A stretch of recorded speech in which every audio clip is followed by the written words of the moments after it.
game NBA slate, some late breaking news, some early breaking news as early as John Wall in an Atlanta strip club. I'm Chris Spags, joined again by the guy you've all been waiting for, Fast Eddie Fair. How you doing, Eddie? It's great to be back. Thanks to you and Josh and Lofty and Adam and most specifically Emac who covered me Monday night. It was very frustrating.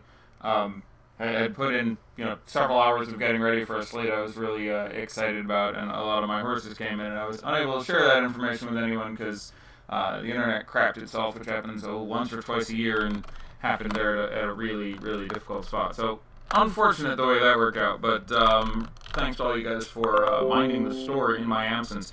It was it's great to be back, so I appreciate you guys covering me, and again, I should be good today through at least next Monday.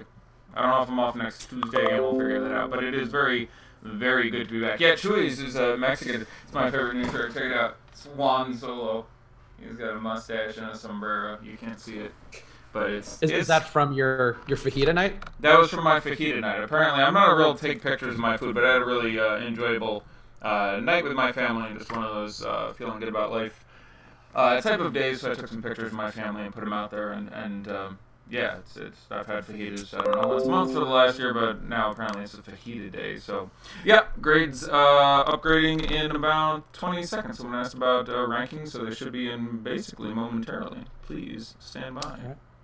So let's talk about the main news item. Actually, you know what? Let's hit the business up front, and then we'll get into the main news items. We are, of course, presented by Thrive Fantasy. Thrive Fantasy is the #1 app for using prop bets to get ahead of the field in a daily fantasy sports environment. They are giving deposit bonuses for all the new signups who are doing $10 on any $10 deposit, $20 for a $100 deposit, and $50 for a $200 deposit or more. And that is a fast release deposit. You are not waiting around for that one. You're not having to play it a ton. So go ahead, check that out now. Dropping a link in the YouTube chat. But let's talk about the first Thrive pick up front and get it out of the way. We got a Warriors game going into a Cleveland. Should be a blowout, I think, or at least a decent shot of a blowout. But we have a prop bet, Kevin Durant plus 1.5 points versus Steph Curry. Eddie, who do you think is scoring more if you're giving Durant a 1.5? That's a really tough spot. It's there's not any really relevant tape I can see on a lot of these guys. We have a lot of rookies or basic rookies in the case of Cedi Osman who are going to be charged with a lot of the defense here. And so many ways this game can go out of whack. But I will take I will use the injury risk and development. Of Steph coming back from injury and the slightly greater likelihood he would spend more time on the bench and head there a little quicker as the game headed towards a blowout as justification to pick Durant between those two. But not confident. I don't know if I'm still 100%. I was definitely 8 for 8 on Thrive picks after a while, which, again, I should really see if, I can play season-long DFS, and I think if I wanted to, I could play on draft.com. I'm not sure. But I might be able to play on Thrive, and if it's this easy, I really should give it a try. I was saying to Sue, I thought we've been hitting at a pretty high rate too. Until yesterday, Lauri Markkanen for sure was the first one I got wrong. I went under there and he went significantly over. I just thought, I didn't like the way he looked in that first game, but immediately bounced back to form. Really interesting what they're doing with that rotation in Chicago. I don't want to get too into it because Chicago's not even playing today, but really interesting to see how they're distributing the minutes and how that's going to continue going forward with them continuing to fully endorse Holiday and all that entails. Yeah, and I think too that coach it seems like a kind of the coach that they need right now, where he's making them run suicides today, which they are not used to because they are in bad shape. And he was yelling at him like a drill sergeant. So that bull seems interesting. But yes, for the Thrive pick, it's about as close as it gets for me. I've got concerns it blows out, but I think the more stable minutes for Kevin Durant because he is playing into the third quarter, whereas Steph sits at about the 8-minute mark of the third quarter and then comes back in the fourth. I don't think they get to the fourth, so I would take Kevin Durant. But go ahead, go to Thrive. Go to the Thrive link now. It's in the YouTube chat. It's bit.ly/ThriveLBL, and you can get all those deposit bonuses we mentioned above and play some tournaments and win some money. But Eddie, we got a ton of news up front. What are you doing in this Wizards situation in particular? This game is beyond outstanding. Apparently, my microphone is echoing again, which I think has to be something to do with on your end, because I hosted a couple shows since we last did this, and was not having any echoes on my solo show, so it's some interaction between you and I. But I would think it would be something with OBS, because you are much quieter than I have Josh, and there was no echo issues with him. I'm going to take 1 second, see if I can make an adjustment to the mixer here, and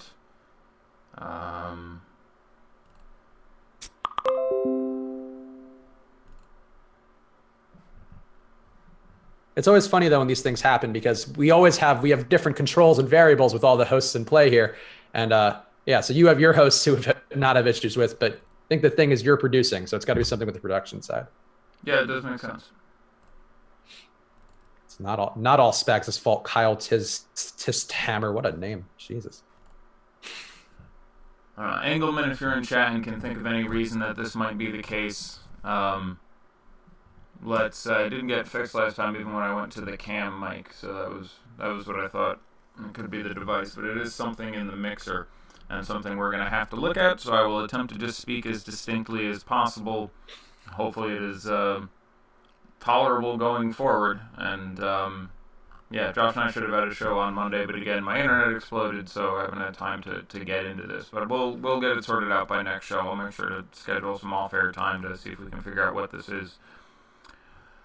Yeah, I think everybody can hear you well enough, so might as well just keep going. And we're sorry for any technical glitches, but unfortunately it happens with the moving pieces we have here at awesemo.com. But go ahead, Eddie. Tell me some Wizard stuff. Yeah, what are you doing with Satoransky? We have him projected to be the highest owned guy on the slate. We have Austin Rivers starting as well. Neither guy looks super great to me, but the opportunity is there. Yeah, so the game is obviously incredible. I mean, without going too deep into it, neither team can rebound, neither team plays a ton of defense. Although you're in this interesting situation where when neither team can rebound, can't both teams rebound very well for the purposes of this game? Anyhow, it is difficult for me to say that I wouldn't want to be massively overexposed to this game, especially on DraftKings, where so many of the Hawks are just legitimately far, far, far too cheap. Like, I'm looking at viable lineup constructions that have 3 or 4 Hawks and nobody on the Wizards on DraftKings, and I don't feel too dirty about it. So the of the 4 guys I'd really be trying to windmill slam into a big frequency of GPP lineups, Kevin Huerter is probably the most cashy, but even at $3,700, Sans Torian Prince, I have him getting about 2 or 3 more minutes in the rotation. I'm still projecting him for 25 fantasy points, and again, you have to remember everyone we're talking about here is in an incredibly good matchup. So I have a few of those minutes flowing to Huerter, who at $3,700 is just too cheap. He should cost $4,500 or so, but he probably has the least distinct upside. So, he would come in number 4 of the guys I would try to massively expose to. The second one for me is Bembry. I've gotten some pushback on that in conversations in the last few minutes. I don't think he's going to end up starting, but that doesn't bother me whatsoever. I still think he picks up a few minutes, and even in the event we see towards the bottom of his minute total, which seems unlikely to me without Torian Prince, but let's say you get 22 minutes of Bembry, because this is a team that even with all these, without Prince, is going to run 11 guys out there probably. I still think Bembry at 3,700 getting 22 minutes against the Wizards would still be kind of appealing for me. Like, if that's the worst thing that happens, I'm kind of excited about that. And again, if he now spends less time with Bazemore, who is going to get the start, and not him, well, sure, I'd like him to get the start because that means he's playing 30 minutes. But if he's coming off the bench now and gets 22 or 24, it's against the Wizards, and he's spending less time next to Bazemore on the bench, who's now going to be starting, and so he's going to spend of his 22 minutes, 11 of them next to Bazemore instead of 19. So I'm still a pretty big fan of Bembry at $3,700. He's 52 on FanDuel. That's fine against the Wizards. That's almost appropriate. 3,700 is still an underpricing, and the worst thing about playing all these guys is the fact that you're playing all these guys. At some point, it seems like they can't all get there, but Dwayne Dedmon, would be the silver medal for me at $3,900. That's still just objectively way, way, way too cheap for a guy who always carries a huge upside and is now in a matchup where he should be picking up double-digit rebounds. I mean, he should get a double-double even if he plays only 25 minutes. Maybe both these teams go small, but there's a 45, 50-point upside for Dwayne Dedmon here. He gets blocks and steals and makes threes and gets rebounds against, I don't know who's currently the worst rebounding team in the NBA, but I'm pretty sure these are 2 of the worst 3 at the very best optimization. And then, yeah, Kent Bazemore now back into the starting lineup would be the guy I would most try to get a metric ton of in there at 4,400. Again, now I would project his minutes. I have him at 29 with the rotation I'm tinkering around with in front of me. And just against the Wizards, 29 minutes at $4,400, just objectively too cheap. So there's a whole lot of sorting these guys out relatively to each other. But just versus the entire rest of the slate, they're just way, way, way too cheap. They're as good value guys as all the other 45, 46, 4,700 guys. It's difficult for me not to be completely over the moon in love with having some massive exposure. I think most of my lineups would have at least 2, if not 3 of those guys. They're just too cheap. I project them all for 8x using the colloquialism, or probably closer to 7, but they just all project extremely, extremely well in the matchup. And Prince being out now distributes another 26 minutes among them. It's too good. It's just too good. There's a chance it gets screwed up. Amari Spellman is going to play. I think he probably plays 10 minutes. Maybe he plays 22 and jacks these guys up a little bit that we're talking about. Maybe Vince Carter comes back in and gets all kinds of run for some particular reason.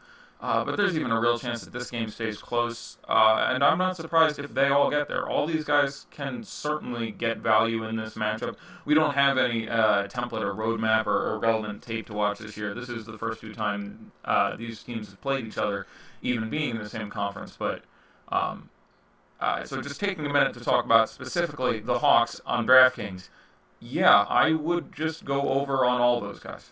At least the last 3. Bazemore, Bembry, and Dedmon, I'm legitimately a huge fan of.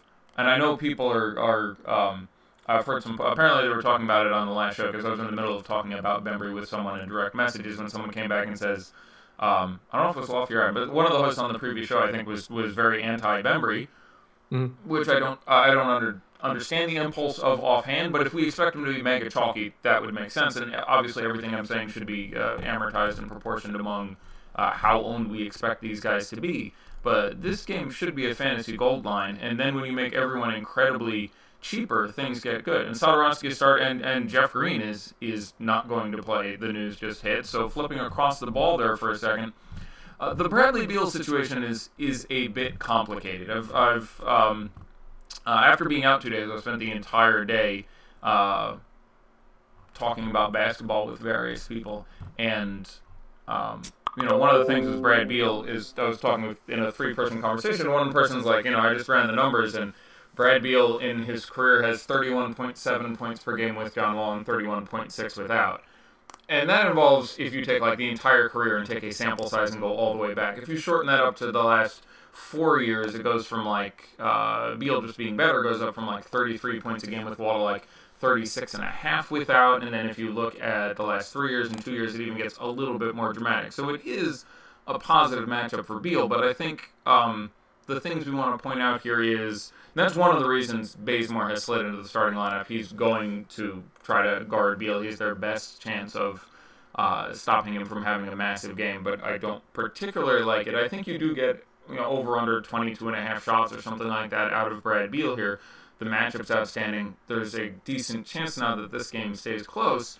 I generally want to go with Beal, but he has been a really up and down frenetic quantity character in this situation with John Wall. There are times, many times last year, where John Wall missed a significant chunk of the year. A lot of March into April, John Wall wasn't even there, and Beal underperformed in a lot of spots. But he also has a massive upside, so depending on where we think the ownership lands, if it's anywhere 20% or in that area, which is where I'm guessing it ends up, I would want to be on the north side of that. There's a real chance you randomly pull 60 out of Brad Beal here. Also, the news breaking as you were talking, Nikola Mirotic is out. Ooh. So what are we doing about Julius Randle? I presume you're going to recommend to load up on Randle? Yeah, absolutely. I mean, there's not a ton to talk about there. Once you get rid of Mirotic, that just all his shots and even his rebounds to a certain extent. The 18 and 10 he was going to get spread around. A lot of that goes to Randle, and more importantly, the minutes end up frequently going from 26 to 36, and that just ends up being way too good. So like him quite a bit on FanDuel, where I think he's even maybe a little bit cheaper. He's 7,000 on FanDuel. I'm trying to remember what the price is on DK. I will just. He's a little above 71, right? So 7,000 on FanDuel now will be fairly chunky, but an exceptional center. Someone just asked Julius Randle or Dedmon FanDuel GPP. Yeah, I think Dedmon is. I'm gonna look, but it's 5,000, 5,500. I think is where he ends up. Randle is, it's 5,000 on the nose. So Randle at 7,000 is going to be the chalkier of those options very, very significantly. So I do think he is points per dollar, raw points, any other way you judge it, the better play there. But Dedmon does have an absolutely massive upside.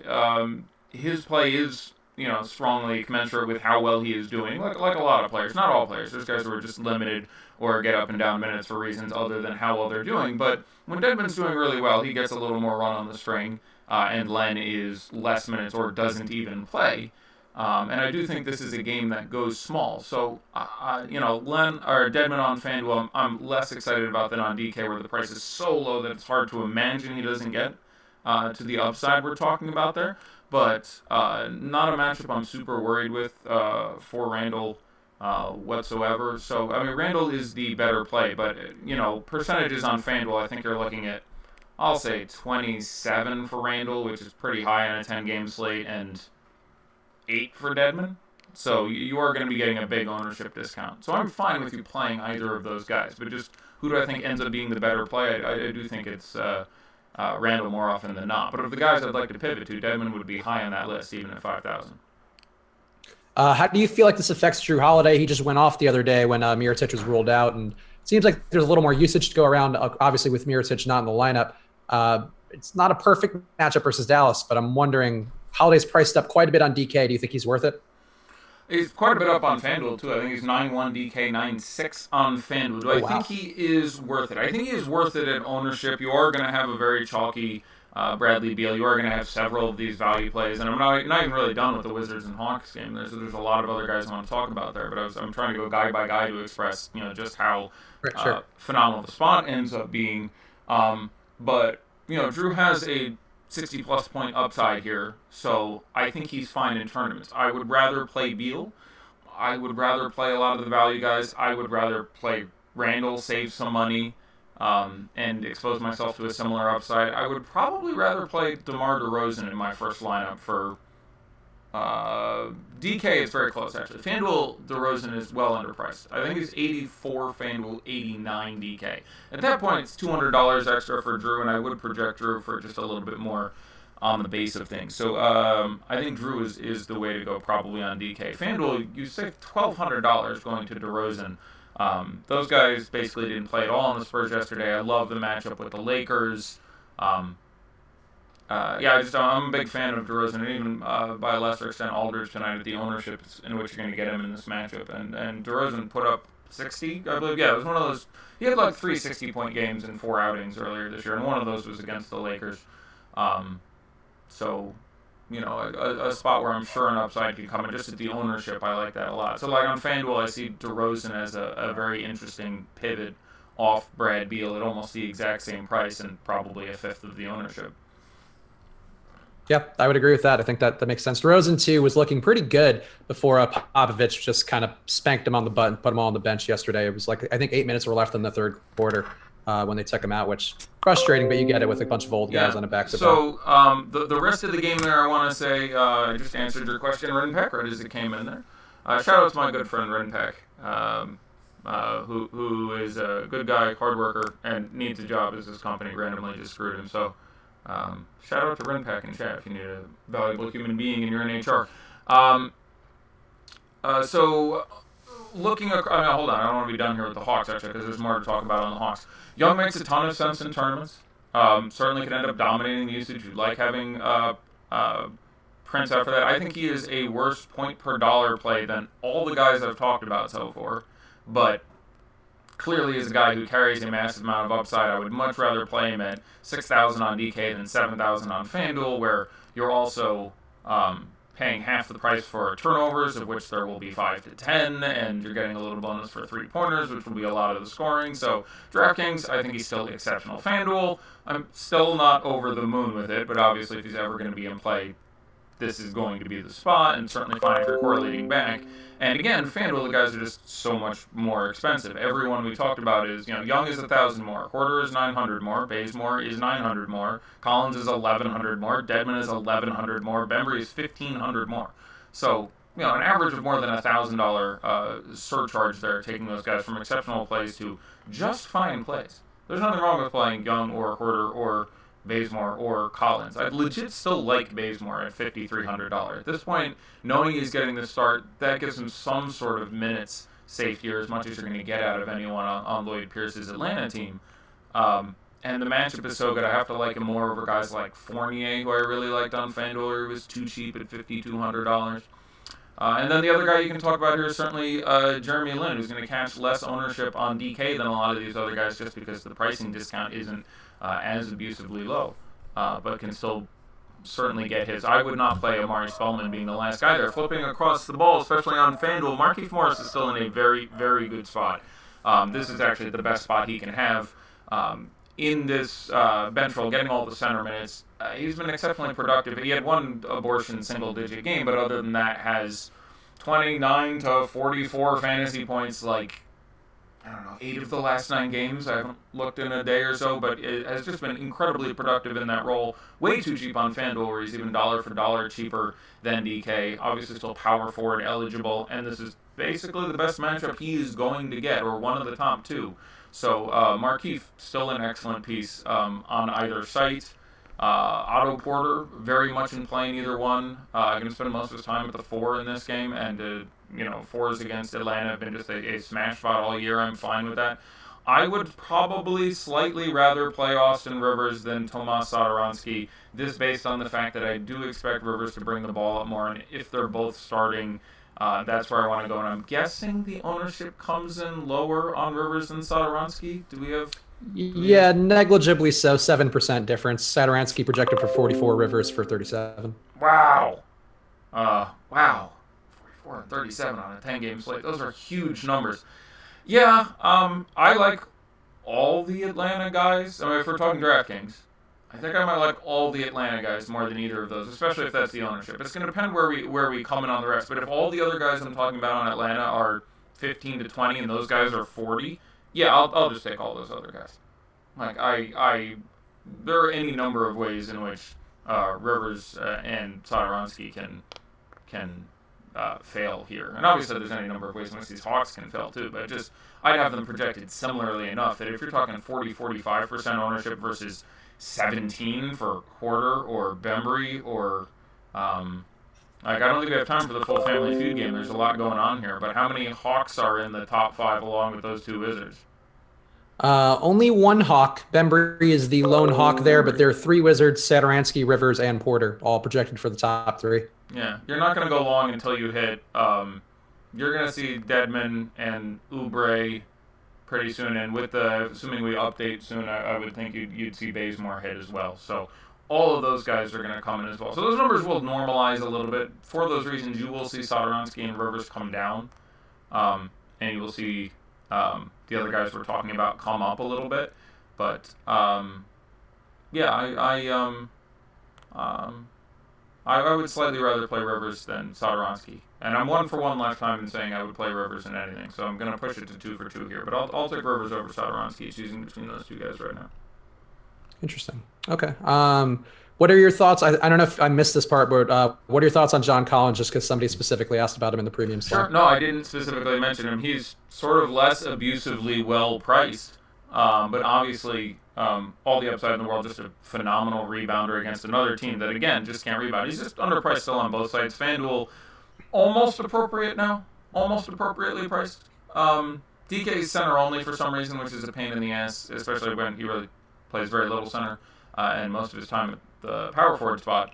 But the price there is so much better. If you have the position open there, yeah, he's obviously a better point per dollar play on DK. But he's obviously another incredibly good play. It's just weird because you don't want to overexpose to this game Like, you don't want to play the full game line from this game, where it's just 7 or 8 guys from this game, and so it's sort of easier to play massive guys from other games and guys in this one that cost 3 and 4K. So I just think that Collins' ownership will be lower, but he's by every reasonable metric you would look at still underpriced in both sites and projects to have an exceptional basketball game.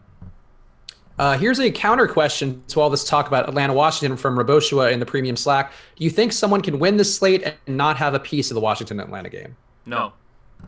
I'll give 2-1 odds. If you want some of that, I'll give you. If anybody wants to bet Eddie, that right now on Twitter, dropping his DMs. You're officially on the bet for 2-1. Yeah, no. I get the idea, but yeah, no. No. One of these guys has to just demolish that price. I get my first one guy who I don't think I heard you mention on the Washington side, who was being asked about in the premium Slack. Did you mention Oubre? Oubre jumps out in my projections, and I like him even more without Rivers in that second unit. I'm in on Oubre, but what do you think? Yeah, I'm totally in on Oubre. That was I mentioned him only as the guys I expected to see climbing up your ownership as we got closer towards lock. But the price again is absolutely too cheap. When you take John Wall out of there, you're now talking about 20 shots and a massive amount of usage in either points or assists or turnovers. But now you take Rivers into the starting unit and Jeff Green is out. Oubre is going to get what we like the most out of him, which is off the bench massive usage. So yeah, num give me some all about Ubers. All right. Let's see some more questions about Randle. Would you just lock button Randle today, coming from our guy Makad in the premium Slack? No, I like Randle plenty, but he's going to be talking. There are a lot of exceptional center plays. I don't think there's an issue with doing it, but I would lock button Dwayne Dedmon before I lock button Randle. I like Randle, but he has overperformed this spot. Like, there's been a number of guys this year who we've gotten on the cheap and a little cheaper than we should in situations because they have underperformed when other guys were out what I would expect them to have done. The first couple games of Paul George without Russell Westbrook, the first couple games of Kevin Durant without Steph Curry, the first few games of Darren Collison without Victor Oladipo, they were just, unfortunate or fortunate or just happenstance instances of in that spot guys are going to play, have a ranking of 0 to 100, and you randomly got their 5, 7, and 13 games at the very beginning, and then it started to normalize when they played more games, and you would get production that's more commensurate with what you expect. We have gotten the 80, 85, and 92 Randle games. This isn't to say Randle isn't an exceptional play. He is a very, very, very good play, but he will not be as good as he has been without Mirotic out especially. If it's Anthony Davis out, that's sort of a different kettle of fish. And I'm a little closer towards that lock button, but still on a slate this big. I don't say lock button that often. That's about a monthly occurrence for me, so I'm not there on a slate this big with so many exceptional plays. But Randle has slightly overperformed what we should expect out of him in this spot, in my opinion. So the combination of that plus what I expect to be significant popularity, I'm just fine with any amount you want to play, but no, it isn't a windmill I must play at all position for me. One thing which jumps out with Randle too, which I feel like while we're doing the Julius Randle discussion hour, he's been really good versus Dallas in the past. That's his hometown team. One who I think he was particularly mad about not even getting a free agent offer from last year. Pretty much every game above 40 points, won over 52, and that was with much less steady minutes with the Lakers. So I'm a little more comfortable with Randle than you are, but I think still lock button I would agree. I'm very comfortable with him. I find it very unlikely he disappoints. I just think that there are other ceiling options there, and if he's going to be 35% owned, there's some other nice, like I would want to, if you're talking FanDuel, I still think having some exposure to Nikola Jokic still makes some sense for me. I think there's just other guys I would have some interest in, but I'm certainly not trying to talk anyone off Randle, but I think it's totally fair to exercise some caution there, given that he's coming off another spot where he did this, and just from a tournament construction perspective, I think there's certainly some value in going to a Dwayne Dedmon and getting away from that. Yeah, so let me burn down a couple things on a couple games real quick, just because I get criticized when I don't run through all my notes. So real quick, don't forget the Magic, the Mavericks, and the Spurs are on the back end of a back-to-back. That's it. No one's on the front. Nope, no one's on the front. Everyone's clear tomorrow. But so we're back in Orlando. Orlando travels really poorly to Denver. I mentioned that before their game there earlier this year, and then they got absolutely gobsmacked. They lost by 35. At home, they're on the back-to-back, but if they can keep this game close, there's some really interesting pieces there. For the Nuggets, I really like both Jamal Murray and Nikola Jokic when you take Gary Harris out there. What you end up is that most teams the guy I like most is actually Jokic when you take Harris out. Most teams do a much better job of sort of stymieing the first run offense and their ability to break and do other things. It's just easier to stop the ball. So Torrey Craig is going to start. He's not an offensive factor of relevance, really. Juancho is fine, but is worse than either, say, Harris or Barton. And so you end up with Millsap and Jokic, who are sort of dragging it down, and Jamal Murray. And if they can put the clamps on Jamal Murray, which is certainly possible, you end up with this really slow half-court game, and Jokic just does amazing things. And I think that's option one. Option 1B for me is playing Jamal Murray, and I like having, if I was building one lineup, I'm probably trying to play one of those two guys in it. Most deferring towards Jokic, but again, the center position equity on FanDuel is huge. And the price is obviously up there, although with all the Atlanta and Washington value, hard to be super worried about that. But I would be strongly inclined towards playing one of Murray and Jokic being my first choice.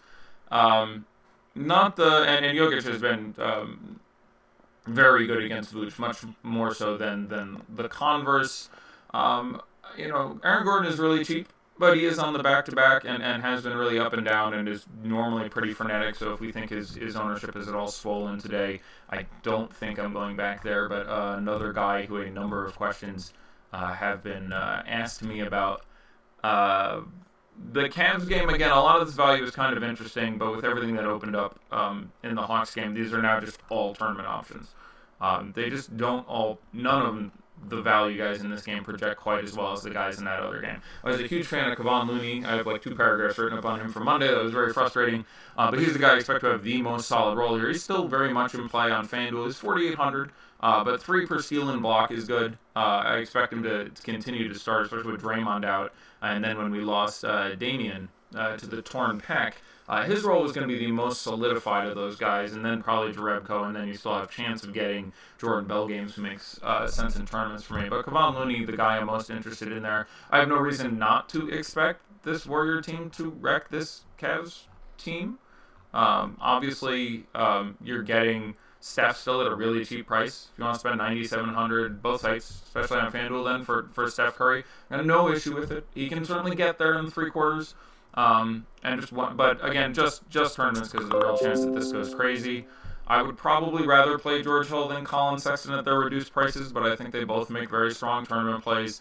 Again, George Hill just more likely to get 3 steals and a block than Colin Sexton, who we have to hope gets 3 assists and a rebound if he plays 30-something minutes. Even with the minutes probably coming down for Hill, I would rather go there than Sexton. I think Hood and Osman make reasonable tournament choices. People asked me about Larry Nance earlier today a couple times. I want to mention that it is not impossible that Tristan gets played off the floor here. Now, let me be clear. I don't think that happens. He is a big part of this team now. He's kind of the anchor, and they've made it very clear that they don't want to play. I mean, even when, we lost Nwaba, they're like, oh, sweet, we can find a way to play more Alec Burks and start George Hill next to Colin Sexton. Like, they just do not want to give Larry Nance those minutes. And even when he's gotten those minutes, he's frequently playing 34 minutes and taking 5 shots. It's kind of disappointing. So I think what's most likely to happen is, even with a somewhat untenable pace in a matchup that's been rough for him in the past, you still get Tristan Thompson playing 35 minutes. But someone asked me, is Larry Nance out of play? No, I don't think he's out of play, because there is A, he should play in a blowout, and that's pretty likely to happen, and B, Tristan Thompson could get played off the floor. If you looked at the couple games they played, regular season last year, he frequently found his ass on the pine in 15 minutes played, 20 minutes played. So not out of play there, but I would rather play Hill or Sexton or Hood before I spent up for Clarkson. Burks, especially on FanDuel, will find pump play, but again, I would rather spend $1,000 more and play Fournier. There's a couple nice guys in the mid-5s. FanDuel Austin Rivers is a shooting guard, so I'd rather save $400 or $500 and play him over Alec Burks. But Alec Burks makes sense in tournaments there. I'll stop there on that game. We've already done Washington and Atlanta. We also, sorry not to cut you off, but we just got news that Dennis Smith Jr. is out. How do you think that affects things for the Mavs? Interesting. That's did we concurrently get news that Doncic is playing? He was probable, so I assume he's in, but Yeah, those were their two nothing. pieces of injury querulousness today, if I recall correctly. Yeah, so looking at that game, we'll spend an extra minute on that one there. It basically gives you a better ceiling for Luka Doncic, who still wouldn't be a cash game play for me, but now would be a stronger tournament play. I'd have a lot of trouble choosing between Beal and DeRozan and Doncic, and shooting guard on FanDuel and Austin Rivers and Fournier. And like, there's 9 shooting guards I like on DeRozan, which is interesting because at the start of the day there were about 4. But Beret's price isn't so cheap that I'm super into Beret now. I do think this, would raise my Beret minutes projection by 4 or 5 if we get news that he isn't starting, which I don't think he will in this spot. We'll see. Again, don't forget they are also on a back-to-back. But it's a really nice spot. But first and foremost, the news for me would make me give a minor rise to Harrison Barnes, a very minor rise to DeAndre Jordan, and a significant bump to Luka Doncic. Picks up a much more likely upside just because he's handling the ball more, and his price is really advantageous on both sides. And you're okay overall with DeAndre Jordan, because somebody asked that as well. I'm fine with DeAndre Jordan. He's been very good against the Pels. If you went back and looked at last year, and I'm top of my heading this, but they obviously played 4 times last year, and again, he's with a different team at that point. But his game hasn't changed that much moving from LA to Dallas. And I think in the first game where Cousins was in, he had 14 rebounds, and in the next 3 he had 15, 17, and 19. Like, he comes with a reasonably safe floor and rebounds really well against the Pelicans and against Anthony Davis for quite some time here. So, if I had to project his stat line, it would be like 9 points, 16.5 rebounds, a block, a steal, and an assist or something. So it's not exceptional, but he's still cheap enough where he's under 7K on DK at 2% ownership. I'm fine going there. And there's a little more chance of him doing some more post work. I like Randle coming in for him, actually. So I don't have a problem if someone wants to play DeAndre Jordan. Probably not in my top 10 centers, but again, not out of play in my opinion. And I don't want to pay the price on Harrison Barnes to answer someone else's question. It's a fine spot, but I'd rather look across the ball and then see what kind of minutes I'm going to get out of each one more 4K.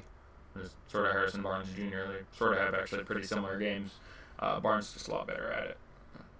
Apparently, Michael Kidd-Gilchrist also starting for Marvin Williams, according to our guy K Shep in the premium Slack. Any Michael Kidd-Gilchrist interest with him getting a few more minutes, hopefully? Yeah, that wouldn't change a lot for me. His usage isn't terribly relevant. Whenever he hits a GPP upside for you, it's not because of his busted-ass jump shot. It's because of steals and blocks usually. So would not change a lot for me. I would be slightly more interested in Miles Bridges. Just want to make sure I don't get my Bridges confused there. It's like living in New York. You got the right bridge. You're good. Yeah, it's Miles. Yeah. So that's where I'm coming in there. Anything else in this game? Don't completely sleep on Tim Frazier on DraftKings at $4,500. Usage comes up a hair with that. Mirotic in there.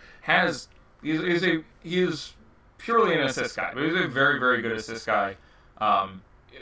Cash nowhere near all these Atlanta guys, nowhere near Oubre, nowhere near a lot of other guys at the same price. So if I had 150 lineups, I'd have 3 Tim Fraziers at $4,500 because he can get 3 steals, 13 assists, and the matchup for them is just fine. Although I would have preferred Dennis Smith was in for that, for what it's worth. Davis, Randle, Jrue all get a boost. Randle, obviously, just the best price of them. But don't sleep on Anthony Davis getting 90 tonight.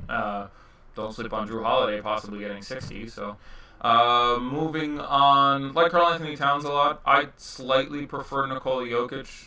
Again, a comparison conversation I've had a few times today. He's been just legitimately very. I actually had that up, so let's read it because it's around here somewhere. So yeah, Jokic versus Vooch earlier this year had missed his triple-double by 4 points because he had 6 points, 10 rebounds, and 11 assists. That was in under 23 minutes. The last time they played last year, 12, 17, and 9, 4 steals and a block, missed his triple-double by an assist. The one before that, 30, 11, 5, 3 steals and a block. Like, he's performed really well in this spot, and I would expect him to. Vooch has improved as a defender, but not to the extent that I don't think Jokic can get his, even though the prices come up.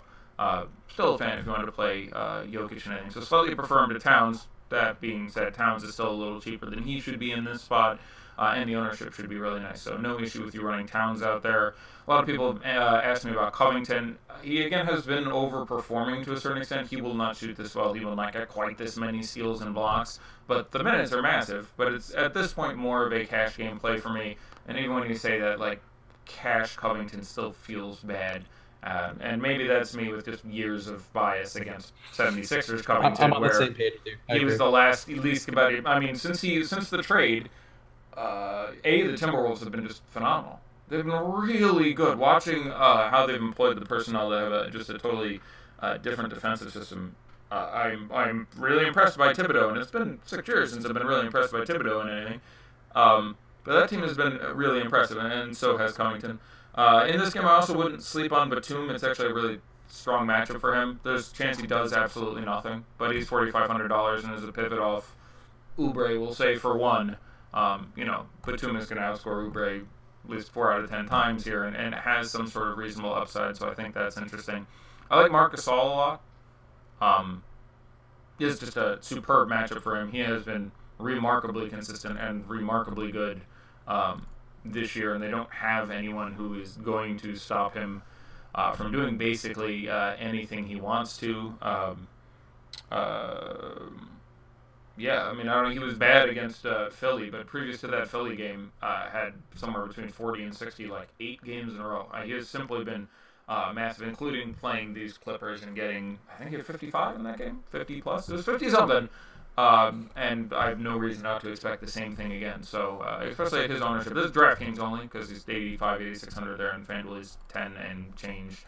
No need to do that on FanDuel at 10 and change. I don't like Andre Drummond, which is something people have asked me. This matchup has worked out poorly for him. He has a massive upside. If they decide to make it a Drummond game and dump it down to him, they really don't have the personnel to stop him. But he's been bad against Giannis, bad against the Bucks, bad against Brook Lopez.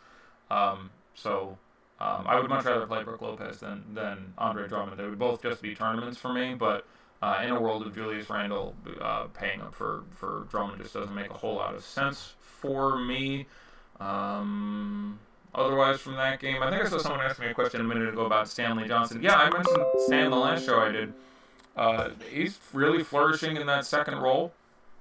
We now have Reggie Bullock is out for the evening, so solidifies the minutes a little more, and he's still 3,600 on DK. So I have no issue with, again, just as a pivot off all the 3X guys we've been talking about on this Atlanta team, going there.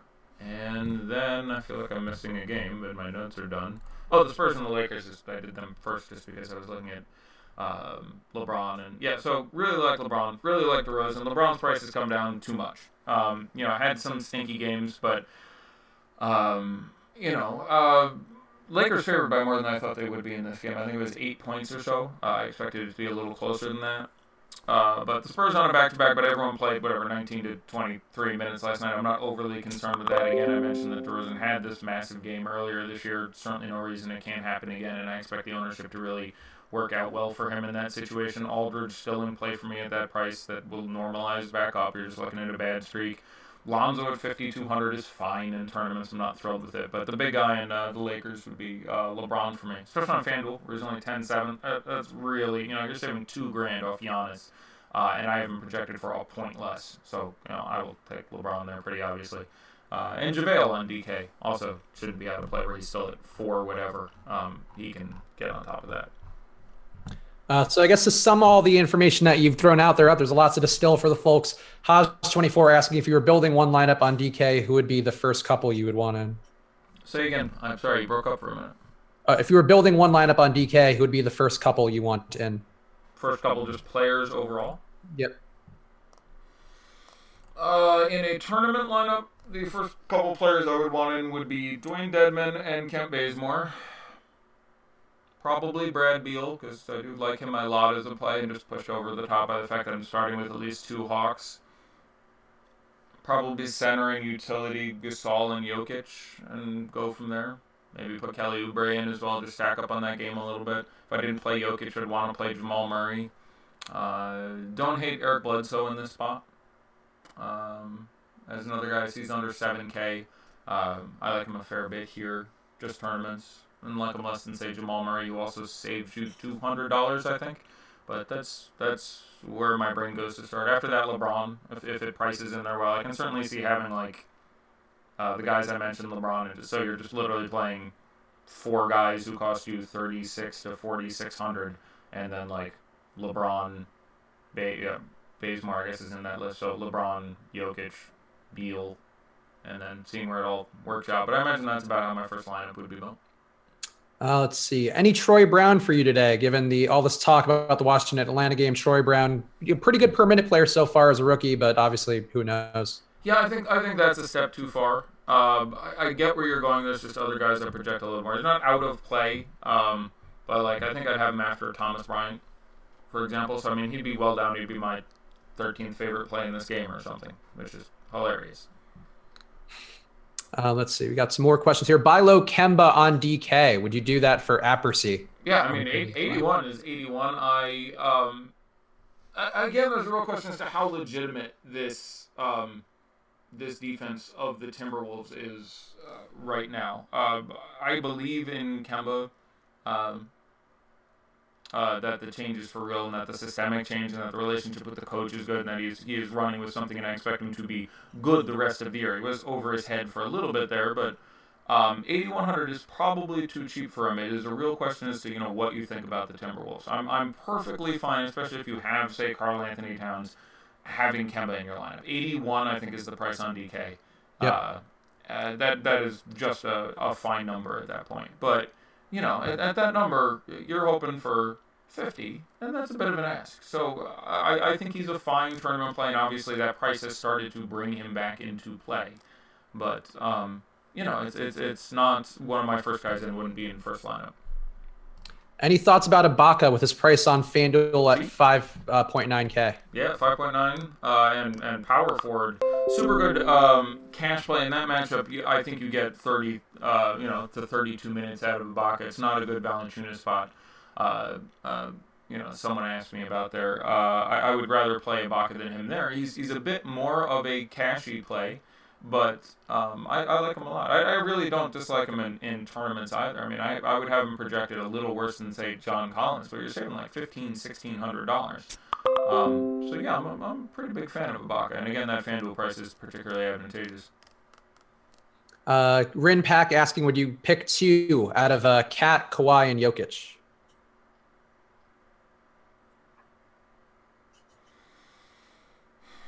I'll play Kat and Jokic.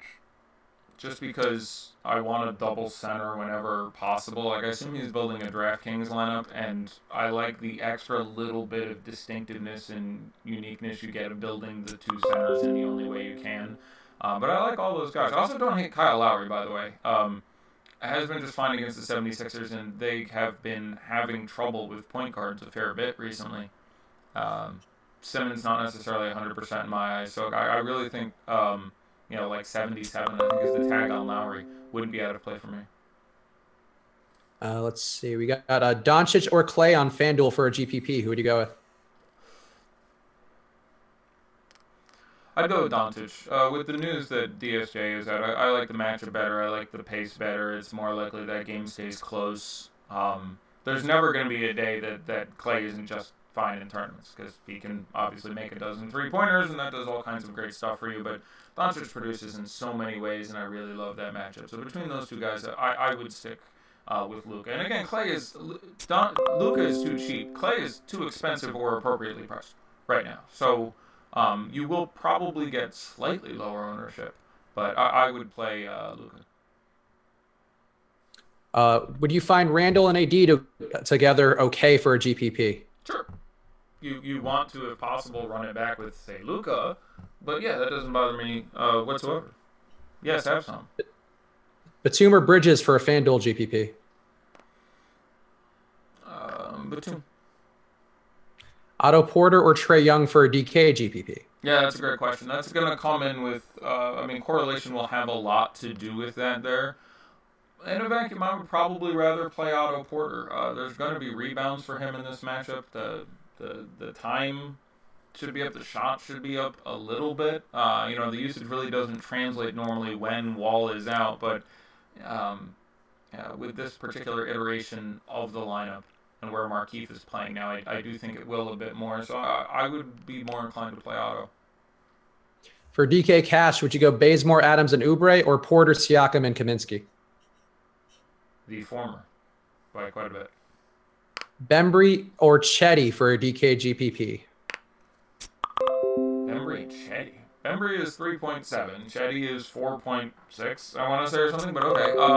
Raw. I have them projected actually almost identically, and if the money is irrelevant for some reason, because I think there's at least $700 price difference, if not 8, 9, or 1,000. I guess I would go Chetty for significantly lower ownership. He's gonna have the shot volume, so I'll go Chetty. Would you have any interest in Westbrook with him currently projected for 7% ownership? I have a lot of interest at 7%. Spellman just got ruled out, so that I like all my Hawks a little more now. Like I really like the Hawks. Now I really like the Hawks, which isn't much. You didn't like them enough before. Now that put you over the top. Before I really like the Hawks, and I'm just going up another decibel. I really like the Hawks now, so I'm just raising my voice slightly. But that's good. I only had him for 11 minutes. 11. I had him 11 minutes in my most recent rotation, but I'll take them. That's 11 more minutes for all these other guys. I mean, I honestly think you're going to be looking at this weird situation where at the end of the day, and this could go sideways for me. I recall in the preseason them playing the Cavs, and I think it was the Cavs, and this went sideways where I thought all the Hawks were going to be good, and like 2 Hawks were good.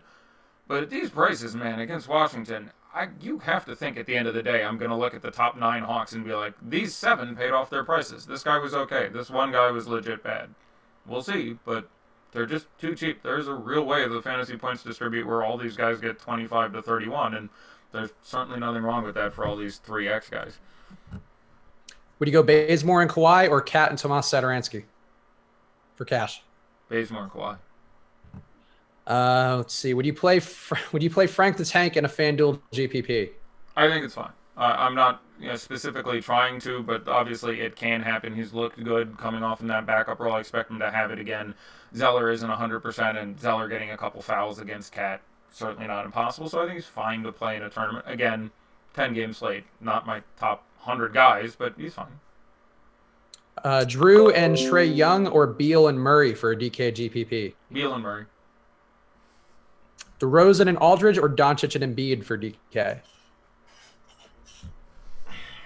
I mean, it is not as bad as the Memphis spot Embiid was in, where he was 30% owned on my last show or the one before, and I was screaming not to play Embiid, and he was like the second highest owned guy in the slate and had 45 or whatever. It's not that bad, but I project him for 51 here, so it's still not a great spot. I will still slightly reluctantly pick the Embiid side there, but Embiid definitely the weak end of the bargain there. If you can turn Embiid into, say, LeBron James, I like it more. Would you play Collins or Porter in a lineup with Beal? If there are no other relevant players, I'll play Collins. Pick one: Herter, Sato, or Bembry. Herter or Bembry. And if our ownership guesses are anywhere near correct, and I believe we are locked, if our ownership guesses are anywhere near correct, I'm moving off 40% owned Tomas Satoransky, who isn't even playing point guard. Yeah, I would agree with that. Herter popped up a lot for me today. Yeah, Herter's. I think he had a bad last game, but before that, you were seeing 22 to 25 minutes and 22 to 25 fantasy points. And you take Prince out of the lineup, he gets 0 to 8 extra minutes. Now Spellman is out as well. Again, all those minutes do trickle down. Len isn't necessarily in there. I think this game very possibly goes small, so maybe you see 0 minutes of Alex Len, who wouldn't have been out of play in a tournament for me, but again would have been 9th on the Hawks or something. I just think there's a real chance that a lot of these guys manage to, scoop up reasonably appreciable minutes. Last game, Torian Prince played 27 minutes. Okay, still in that game, Collins played 30, Dedmon played 31, Porter played 27, Young played 25, Lynn played 24, Bembry played 20, and Bazemore played 19. So now we're going to take, and Spellman played 8. So now we're going to take Torian Prince's 27 and Spellman's 8, and that's 35 minutes I get to redistribute. So let's assume Bazemore gets up to 30. Okay, now I've got 24 less to distribute. Let's say Bembry gets all the way up to 30. Now I've got 14 left to distribute. Let's put Jeremy Lin up to 28. Now I've got 10 left. Let's give Trae Young 32. Now I've got 3 left. And now I can give Hoarder 30, and that left you with Collins 30, Dedmon 31, Hoarder 30, Young 30, Lynn 28, Bembry 28. So, I mean, there's a very real chance these minutes distribute just fine among this team. Could it go weird and Alex Len, who had 4 and I left him at 4 there, plays 16? Sure. Justin Anderson may randomly take a bigger chunk than the 4 he played in the last game against the Warriors. But I do think... I'm very wary of talking about Atlanta most days, but the combination of almost perfect matchup, best possible opposition, basically, minuscule prices, and 2 relevant rotational guys out, sorry, I'm sure they're going to be well owned, but I would still come in massively over the field. Do you want to set up for Daddy Likes, America's favorite game, while we do one quick plug? Sure, plug something. I think we only have 2 games, I want to say, but I'm checking it out. Yeah, we got Denver and I think Golden State. I think are both going now. Yeah, I think it's the Cavs game and the Magic game. I think you're exactly right. Yeah. So we are doing our giveaway for the holidays. 24 days of giveaways. It's our way of saying thanks to you from Awesemo.com. We're giving away things every single day. For this first week, we're giving away rest of season NFL passes. All you have to do is like this video right now. And the second this video becomes the static video, don't leave this in the live chat. There's going to be regular comments the second this video is done. You're going to leave a comment giving us your guess for how many points Julius Randle will score today. Actual points, not fantasy points. And we will randomly pick a winner. Again, all the shows that we have here on Awesemo.com, you can do this. Every show is asking you to comment something. This is how we're getting entries. So every entry will be pooled together. We pick a winner every day. And at the end of it all, on Christmas Eve, we are giving away a year-long pass to our all-access stuff. So that's every sport. A lot of people have been winning money with NHL, with Jake Hari. Obviously, Josh's projections, Eddie's rankings for NBA. You'll have access to every sport we have here, which also include the rankings and ownership projections we talk about all the time from Awesemo, who is the top player in the world. So go like this video, leave a comment, and guessing whatever points Julius Randle will score today on the static version of this video, not in the live chat. And you'll be entered to win all of that. We're giving all the stuff away because we appreciate you this holiday season. We want you guys to know it. So please go do that now. And thank you for your support. We really are grateful for it. What do we got ownership-wise? So yeah, top 2 guys ended up being the Nuggets. It's really interesting. So I look back at ownership and slates and try to figure out where the edges were, what we got right, what we did wrong, and I try to do it right after they lock. And when we look back at them later, I'm not going to know a lot until we see where the ownership is on those Atlanta and Washington guys, and that's going to be the game that I think obviously makes or breaks the slate and is going to contain the most ownership. But a lot of these guys look pretty great at their levels. So number 1, Nikola Jokic at 11.7. That feels pretty good. Number 2, Jamal Murray at 11. Daddy likes that too. Number 3, Alec Burks at 10. I'd probably want the under here now. Just Burks, I guess, both Burks and Hill make some sense from that game, and they both came in reasonably high here. But again, all these ownerships pretty low. As I mentioned frequently, people look at like 15% being 50% worse than 10% ownership. And it really isn't, because again, you're really working with the inverse of the ownership. Like if you have guys 15% and your guy goes off, you get over on 85% of the field. And if you have guys 10% owned and he goes off, you get over on 90% of the field. And that's not quite perfectly right either, but it's a lot closer than looking at it the other way. 20% is not twice as good or twice as bad as 10%. It's not quite how it works out in practice. I'd like to have like a longer game theory show on that one, because I don't have refined thoughts on the subject. But I know that whenever people are like, oh, that guy's twice as owned at 20 as 10, that's twice as bad as far as ownership goes. It's not twice as bad. So it feels a little weird. Anyway, Alec Burks 10%, Aaron Gordon 7%. That feels fine. George Hill 6.4%. That feels fine. If you have George Hill earlier today, would you have 20% ownership? I wouldn't have felt as good. Now 6, okay. Kevon Looney 6, that feels good. Juancho Hernan Gomez 4.8, Daddy likes. Tristan 4.74. This would be an odd spot for me to see the Tristan upside game. At 5%, I'm fine with it. I mean, these ownerships are all so low that it's hard to, Tristan has excelled in a number of hard spots previously, even though I think this is a really bad matchup for him with the Warriors, and I think both times they played in the regular season last year, He basically got played off the court. Not that that has much to do with anything, because these are two radically different teams now. But I can certainly see it going sideways. But 5%, he's a guy who's randomly been busting out 45 fantasy point games like they're going out of style. So really hard for me to dislike that, even though I don't particularly like him in this spot. Curry, 4%. Obviously, a guy with a massive upside at 4%. Klay Thompson at 3.8. Jordan Clarkson at 3.5. That's the closest I've been to a guy I don't like at his ownership, but still 3.5%. 30% usage rate last game. Yeah. No, he can. I mean, he's correctly priced as the highest. I would rather go with some of the cheaper guys and do Burks or Hill or Hood even, but obviously, has the ceiling. Torrey Craig 3.4. That I'm probably off. Like that is not a particularly wonderful matchup. Just not really a ceiling DFS guy, and that's just, I think, largely 3% of people who are either game stacking or just saw, ooh, he's starting, I'm playing him, and that not good, I don't think. So Daddy does not like Torrey Craig. Sorry, Torrey, nothing personal. Kevin Durant, 3.3%. That's very good. Like, his prices started to come back down. It's not impossible Cleveland makes this a game. They are home. They went into Philadelphia and beat the 76ers, which was almost as remarkable a feat if they take this game down. Because, again, at that point, the 76ers were undefeated at home.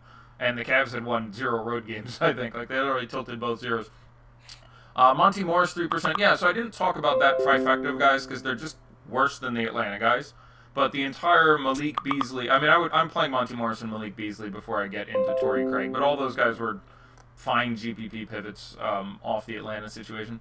Mason Plumlee, 2.9%. Daddy likes that quite a bit. A number of ways that gets there. Malik Beasley, 2.8. Paul Millsap, 2.7. Rodney Hood, 2.6. Vooch, 2.2. It's hard to dislike that. Sexton, 2.2. Hard to dislike that. Terrence Ross, 1.74. DJ Augustine, 1.6. Daddy doesn't like that. On a slate this big, this would be a really weird spot to get DJ Augustine's ceiling game. He's one of those guys who... Most guys in my rankings will end up being higher ranked in GPPs than in tournaments, or than in cash, rather. And that makes sense. Most guys, it's like playing cash is a much harder line to where it's not a bad idea to play a guy in cash.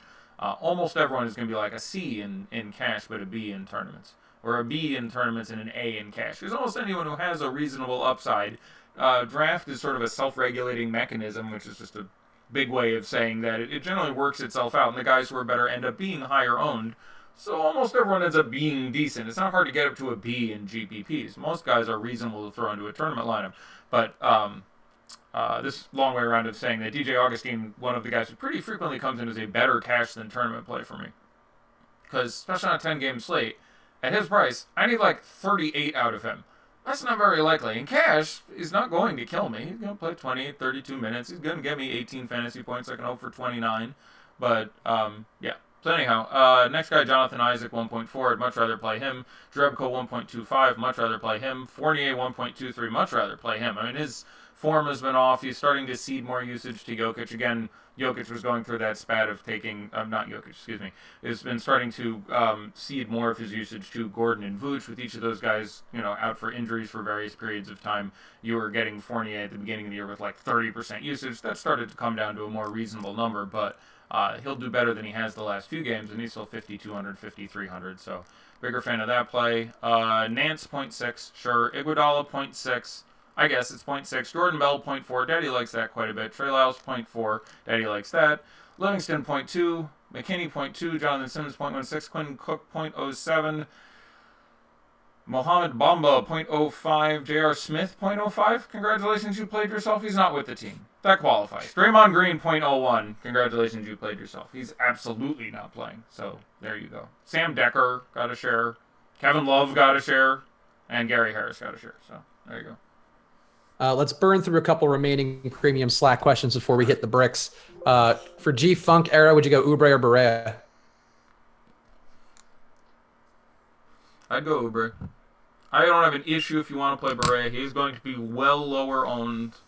And obviously Kelly Oubre is a guy who is very possible of not performing even in a wonderful spot, but this is almost the best spot you can design for him. As we take Austin Rivers and put him into the starting lineup and we're playing the Hawks, it's like it's almost if you created what you wanted, this is what you would create. So that's a good point. I'm in agreement there too. I played way too much Oubre today, which is never a comfortable spot to be. It never It really feels does good, make I'm sense. sure. Never feels good, I'm sure. But yeah, Kellyo, yeah, I don't know what to say. Would you swap some Herder for Satoransky and GPPs in regards to that ownership? What is our most recent? I'm gonna load it because I've been looking for a while. Let me see if the ownership has updated since. We had him over 51% at one point. I don't know if we have another update since Wow, that. 51. Yeah, I like Rivers more than. Talk me into Tomas Satoransky because like I generally, whenever I end up violently opposed to the public or Vegas or something like that, I generally assume I'm wrong. 1,000 people are generally going to be smarter than one, no matter who the one is. So I get, starting should get lots of minutes against Atlanta. Is there something else for Satoransky that I'm missing beyond that? Because don't get me wrong, that's very, very, very good. I'm a big fan of that. Yeah, I didn't play any Satoransky today because I don't see it either. He popped in my projections the other day when he was going to be starting. Yeah, I liked him then too. Sort And of, didn't he get 12 fantasy points? yeah, he didn't do anything. So I mean, Whatever. yeah, I knew mentally that. I think a lot of people are thinking back to last year, and I think that's where sometimes the field's a little too smart, but not quite smart enough in some respects. Where Satoransky smashed every time last year. Yep. Now we have Austin Rivers there. Obviously, that's going to change the game a little bit. Yep. I don't see it for Satoransky tonight at all. I don't have any of them. Yeah, I still like him objectively as a play. It's just 50% ownership versus guys I consider almost equivalent at 8. It's not that I don't think Tomas Satoransky isn't a very exceptional play. He's going to play, I would think, 28 to 32 minutes in a near-perfect matchup against the Hawks, and it does not take a lot for him to get there. But it's just, again, 50% ownership for him versus Kevin Huerter, who I would have projected for maybe a fantasy point less. So it's just an ownership thing for me, I guess. That's exactly where I shook out. I like Herter more. I'm okay playing a little bit more Rivers because at least I know he'll be handling the ball. Whereas Satoransky, he'll get some more peripherals, but he's not a point guard right now in the way they're using him. Yeah. And even if he gets second unit point guard run, it's probably going to be Oubre taking more of the usage. So I don't see where the upside is for him. Sure. And a real, yeah. Now people are saying he's just popping like crazy on all projection models, which, okay, sure. I like me some projection models, but they are going to be a little flakier at the very bottom and at the very top. But I would think most projection models would see this many minutes against the Hawks. I just don't know if they adjust him for playing 0 point guard or little point guard. Like, we don't know how the point guard minutes are going to shake out and who's going to actually play point guard. Like, Brad Beal is going to play, if this game stays close, 42 minutes, give or take one. And he can handle the ball just fine. So for most of the game, he's going to be third on the I'm handling the ball list, and I think there's a real way it doesn't work out. So I would think many projections would just take the fact that he frequently is a ball handler and all the production that comes with that, and then look at Atlanta and look at minutes and woohoo. Yeah, I think Satoransky gets you to 5x and probably not much more. And I don't think he gets you to 25. And to me, if you're not getting to 25, I don't think it's the best If he doesn't get you to 20, there are going to be... we could talk about it later. I will say that there will be 8 players tonight who cost less than 4K on DraftKings who get you to 25. So, if he doesn't get to 25, it's an abject failure in tournaments. Makes a lot of sense in cash. Cash Satoransky would have made sense. He's obviously starting. He's going to get a lot of minutes. He can't fail. In cash versus tournaments, I like those Hawks guys much, much more than in tournaments than I do in cash, where I would like the Wizards guys much, much more because there are fewer bodies, and the Wizards are going to run a 8 to 8 plus a little bit guy rotation, whereas the Hawks are going to run, I have them at 11. That's, so I totally get in cash, but in tournaments. Anyhow, it's just an ownership thing. Satoransky is going to do well now, and people are going to be like, oh, you were such a fool. It's like, there's a real chance he can do well. It's just, there's a real chance a lot of these guys can do well, and I'll take, a fifth of the ownership. So. Yeah, Satoransky could have like a 5-5-5 day with 3 steals, and that would be enough for him to be okay. Sure. But yeah, 5-5-5 with 3 steals is 29 fantasy points or something. So that's a fine day. Would you go Wes Matthews or JJ Redick for a FanDuel GPP, which I guess this is a second slate? Say again, please. Wes Matthews or JJ Redick for FanDuel, but it's not the main slate, I guess. Yeah, Wes Matthews would be. I'd prefer in tournaments. Might prefer Redick in cash, would be close. But Wes Matthews, in the way he's asking, I'm pretty sure. Lonzo or Barea for a DK GPP? I'll probably go Barea at this point. Satoransky can drop 50. He can. Can he? 50 is not impossible against the Hawks. It sounds absolutely ridiculous. It really requires something dumb like Beal getting hurt. But if Beal sprains an ankle, there's some serious. If Beal has a congenital heart defect, and Kelly Oubre was also with that strip club with John Wall, and he's a late suspension, and then Austin Rivers just wants to go have some daddy issues somewhere else, then yes. I think we got to 40-45 from Satoransky a couple times last year. So whereas I do consider it freakishly unlikely, he's going to play 30-something minutes against a truly woeful defensive team. So I would be lying if I didn't say there is not a big ceiling game possibly for Satoransky. Like if I saw 39 fantasy points out of Satoransky tonight, I would not be shocked. 50, I would be like, okay, I didn't see that coming. But getting towards 40 really wouldn't shock me. But wouldn't shock me to see that coming out of Huerter or Bembry. And again, they've had those games. Huerter had a 3 steal, 2 block, 39 fantasy point game. Bembry was over 40 once, if not twice this year on the back of some really stupid rebounding. And just the matchup and the pace there are so great that, anything else you want to hit on? We got all the premium Slack questions. Nothing too great in YouTube either. So no, I'll bounce. If anyone has anything further, again, I will be back tomorrow, but you can hit me in the meantime, of course, through the premium Awesemo Slack chat or via the Twitter sphere. Yeah, and if you are not a part of that premium Slack, use that promo code live before lock. It'll get you 1 week free of all the premium Slack, which is a key thing here if you want your questions answered. But also, the premium ownership projections that we have, the rankings from Awesemo, Eddie's rankings, Josh's projections, the former Fan Vice guys' projections. We have a lot of things for you available if you do join that free for 1 week. So go check it out with promo code live before lock. And don't forget to like and leave a comment with Julius Randle's point total on the static version of this video, not in the live chat right now. On the regular version, that's going to end the second we pull the plug. Go leave a comment with Julius Randle's point total. You'll be answered to win. Any parting words, Eddie? Nope, I think we covered it all. Good luck, everybody. All right, so there you go. So you got Eddie and Josh tomorrow and Friday, and I'll be back on Saturday with football stuff. So good luck for the next couple of days. I'll miss you all greatly. But bye, guys.